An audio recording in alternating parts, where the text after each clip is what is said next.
Hello everyone, happy independence day. তো আমি এখানে চলে এসেছি একদম গরম ধোঁয়া ওঠা খাবার নিয়ে।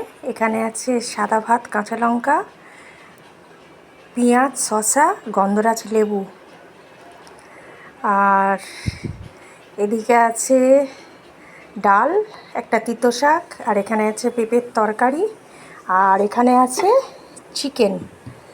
তো এই চিকেনটা না 3 কেজির ওপরে ওজন।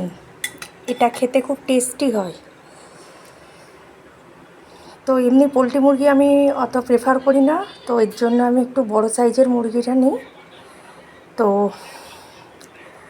আশা করছি আজকের দিনে সবার একটু নিত্য নতুন রান্না হয়েছে, কিন্তু আমি আর বানালাম না, আমি সময়ে কুলিয়ে উঠতে পারলাম না। আজকে দেখছি গাজর দিয়ে আরও অনেক কালার দিয়ে সবার 3টে কালারের অনেক কিছু বানাচ্ছে, কিন্তু আমি সময়ের অভাবে তৈরি করতে পারলাম না ওইসব। আর ভিডিওটা বড় করছি না, ভিডিওটা এখানে এন্ড করছি। সবাই খুব ভালো থাকবেন, সুস্থ থাকবেন। শুভ দুপুর।